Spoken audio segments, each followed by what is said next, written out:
Hi hello friends, welcome back to our channel Jyothi super vlogs. ఎలా ఉన్నారండి? అందరూ బాగున్నారా? మీరందరూ బాగుండాలని దేవుని మనస్ఫూర్తిగా కోరుకుంటూ నేనైతే జ్యోతి. ఈరోజైతే మా పాపకి స్కూల్లో యూనిఫామ్ అయితే ఇచ్చారంట. అది కూడా ఒక జత ఇచ్చారు. అయితే బాగా కురుసైపోయినాయి అని మళ్ళీ మెజర్మెంట్ అయితే మార్చడానికి ఆపేశారంట. మళ్ళీ కొంచెం పొడవు పెంచి, అంటే కొంచెం 5th క్లాస్ వాళ్ళు ఉంటారు కదా, వాళ్ళకి పొడవు సరిపోలేదు, కనీసం మోకాళ్ళ దగ్గరకు కూడా రాలేదనేసి ఇంకొంచెం లెంత్ పెంచమనేసి వెనక్కి ఇచ్చారంట, మెజర్మెంట్ మార్చమని. ఇంకా ఒక్కో జత అయితే ఇచ్చేసారు కదా, వాటిని అయితే వేరే దగ్గర కొంచెం సైజ్ చేయించుకోమని చెప్పారు, పొడవు పెంచుకోమని. ముగ్గురికి కలిపి ఒక్కొక్క లంగా అనేది మనకి ఇచ్చారనమాట.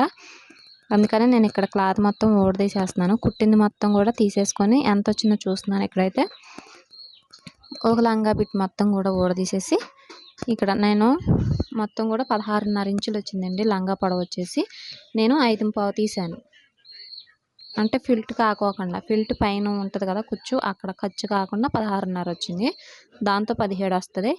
ఇంకా ఇద్దరికి సరిపోవాలనేసి నేను ఇక్కడ 5.25 పెట్టుకొని ఇట్లా స్కేల్తో లైన్ వేసేసుకుంటున్నాను. ఒకసారి చూసేయండి. ఇలాగా మిగిలిన క్లాత్ ఇంకొక ఇద్దరికి పంపించాలి. అంటే వాళ్ళు కూడా టైలర్సే, అందుకనే నేను ఇంకా వాళ్ళకి కుట్టట్లేదు అనమాట. వాళ్ళే కుట్టుకుంటారు కదా. ఇక్కడైతే ఇంకా వాళ్ళు కూడా కుట్టుకుంటారు, సరిపోవాలనేసి నేను ఒక 5.25 తీసుకున్నాను. ఇక్కడ పైన బెల్ట్ ఇస్తారు కదా, ఆ నడుం బెల్ట్, అది కూడా తీసేస్తాను. ఇక్కడ వీడియోలో చూపిస్తున్న విధంగా మొత్తం కూడా తీసేసాను అనమాట. అది కొంచెం లూజ్గానే వేస్తారు కదా, మనం ఒక్కొక్క కుట్టు వేసి పంపిస్తారు, అది మనం సైజ్ చేసుకోవాలి కదా, అందుకని ఇట్లా చేతితోనే ఊడిపోతుంది అనమాట.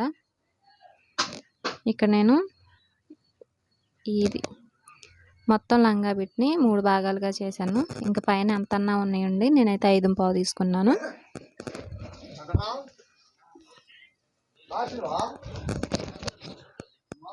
5.25 తీసుకొని స్ట్రైట్గా లైన్ వేసాను కదా, ఇంకా మొత్తం కూడా స్ట్రైట్గా ఇలా కట్ చేసేస్తున్నాను.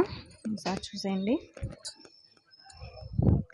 కాకపోతే కుట్టు అనేది వేస్తే కనిపిస్తుంది కదా, అదొక ఎట్లా ఏంటో అని ఇంకా కొంతసేపు ఆలోచించిన ప్రయోజనం లేదు. సారే కుట్టమన్నారు కదా అని ఇంక నేనైతే కుడుతున్నాను. ఇక్కడ చూసారా, 11.25 వచ్చింది మొత్తం, అంటే 5.5కి ఇంకొంచెం ఎక్కువ అన్నట్టు. 5.5 ఉన్న క్లాత్ని కూడా సగం చేశాను. ఇంకో ఇద్దరు పిల్లలకు కుట్టాలి కదా, వాళ్ళ మమ్మీలు కుట్టుకుంటారు కదా, అందుకని ఇలా కట్ చేసేసి, ఏమో ఇంకేలా పంపించాను అనుకోండి, ఇంకా వేరే వాళ్ళకి కూడా ఇబ్బంది అయిపోద్ది, వాళ్ళు ఎలా కట్ చేస్తారేంటనేసి నేను ముగ్గురికి సరిపడా ఇక్కడే కట్ చేసేసానండి. కట్ చేసాను, చూసారు కదా. మందే ఇంకా ఒక 1/2 ఇంచ్ అనేది కొంచెం తక్కువ ఉంది, పర్లేదు, అడ్జస్ట్ అయిపోద్ది. ఇక్కడ వేరే పిల్లల పేర్లు అయితే ఇక్కడ పెట్టేస్తున్నాను. ఇదైతే ఇచ్చిన తర్వాత ముందు ఇక్కడ అంచు అడుగు భాగంలో బెల్ట్కి వెళ్ళి కాకుండా కింద కుచ్చులు తీసాం కదా, అక్కడికి ఇప్పుడు నేను కట్ చేసిన పీస్ అనేది అటాచ్ చేస్తున్నాను అన్నమాట. ఇలాగా వీడియోలో చూపిస్తున్న విధంగా అటాచ్ చేసుకుంటున్నాను. పైన పెట్టేసుకొని ఉల్టాకిల్లి కాకుండా సీదాకిల్లి పైన పెట్టేసుకొని ఇలాగా ఒక 1/2 ఇంచ్ ఖర్చు పెట్టేసుకొని, ఇలాగా 1/2 ఇంచ్ ఖర్చు పెట్టేసుకొని, ఇలాగా చివరికంటా కూడా స్టిచ్ అనేది వేసేసేయాలి.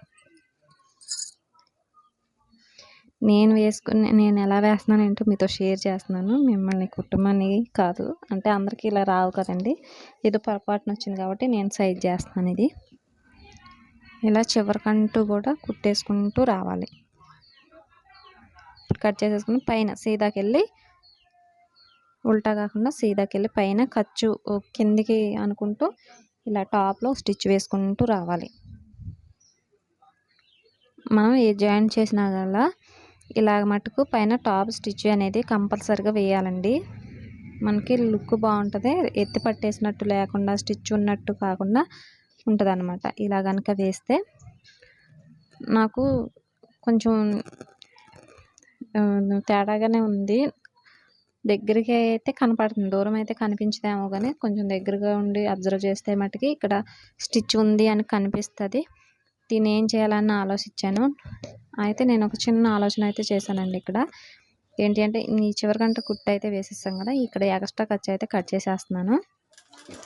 ఇక్కడ అడుగున భాగంలో ఒక క్లాత్ ఇచ్చారు కదా, దాన్ని ఒక సన్నటి పీస్ తీసుకున్నాను. సన్నటి పీస్ తీసుకొని ఈ స్టిచ్ మీద అయితే చిన్న పైపింగ్ లాగా అనమాట, పైపింగ్ కూడా కాదు, ఒక లేస్ లాగా ఇలా సన్నగా వేసాను అనమాట. ఇది ఒక మోడల్ పెట్టారేమో, మోడల్గా ఉంటుందేమో అనుకుంటారేమో చూసేవాళ్ళు, ఇక్కడ స్టిచ్ ఉంది అని కాకుండా ఇది ఒక మోడల్ ఏమో అనుకుంటారని నేను ఇంక ఇక్కడ ఇలాగా స్టిచ్ వేస్తున్నాను అనమాట. ఈ పైపింగ్ అనేది వేసుకుంటూ చూస్తున్నారు కదా, ఇక్కడ వీడియోలో చూపిస్తున్న విధంగా ముందైతే ఒక పక్క అంచు కుట్టేసుకొని దాన్ని ఇక్కడ పై వైపు ఇలాగా మడిచేసుకుంటున్నాను అనమాట. రెండో పక్కకి ఇలా మడుచుకుంటూ సన్నగా ఒక పావించు హాఫ్ ఇంచు ఉండేటట్టుగా మడుచుకుంటూ మనకి పోగులు అనేవి, దారం పోగులు అనేవి బయటికి రాకోకుండా మడిచేసుకొని ఇలా స్టిచ్ వేసేసుకోవాలి. మీకు అర్థమవుతుందని అనుకుంటున్నాను.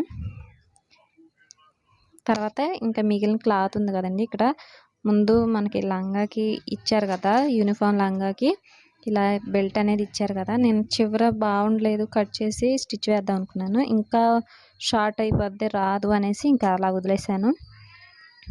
ఇప్పుడున్న పీస్ని చిన్న చిన్న ఫిల్స్ కింద పెట్టేసుకుంటున్నాను. ఇక్కడ కొంచెం ట్రెండీగా ఉంటుంది అనేసి, అంటే ఇక్కడ మనం ఒక లేస్ లాగా ఇచ్చాం కదా, మళ్ళీ అక్కడ కూడా ఒక బెల్ట్ వేస్తే కనుక బాగుండదేమో అనేసి ఇంక నేను ఇలా చిన్న చిన్న ఫిల్ట్ ఇచ్చేసి కొంచెం లుక్ మారుద్దామని ఇలాగా కుడుతున్నాను.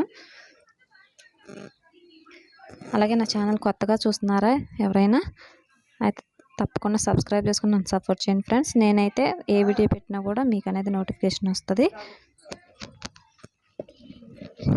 మొత్తం కూడా ఇలా నీట్గా కుచ్చులు పెట్టుకుంటూ చిన్న చిన్న ఫిల్స్ పెట్టుకుంటూ రావాలి.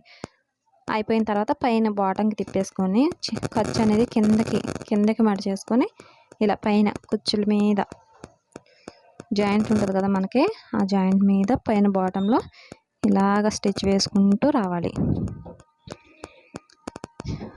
ఇక్కడైతే కుట్టేశానండి, అయిపోయింది. తర్వాత సైడ్ జాయింట్స్ మనకి ఉల్టాకిలు పెట్టేసుకొని ఇక్కడ ఆల్రెడీ మనకి వచ్చింది కదా, ఇక్కడ ఒక రఫ్ ఇచ్చేసుకోవాలి. ఓపెన్స్ కాడ రఫ్ ఇచ్చేసుకొని ఒక పాదం ఇంచు హాఫ్ ఇంచు ఖర్చు అనేది ఉంచేసుకొని ఇలాగ కిందకంట జాయిన్ చేసేసేవాలి. అయితే మనకి వెడల్పు అనేది లేదండి, కొంచెం లెంత్ తక్కువ వచ్చింది, వెడల్పు లేదు. యూనిఫామ్ అయితే అస్సలు సెట్ కాలేదండి. ఇంక నేను ఎన్ని చేసినా కూడా అసలు సెట్ అవ్వదేమో. ఇది సాల్ లాగా ఉందన్నమాట, అంటే పట్టేస్తుంది, ఆడుకోవటం కూడా కుదరదు. అలాగే ఐడియా ఎట్టుందో కామెంట్ చేయండి. వీడియో నచ్చిందా లైక్ చేయండి, సబ్స్క్రైబ్ చేసుకోండి. Thanks for watching.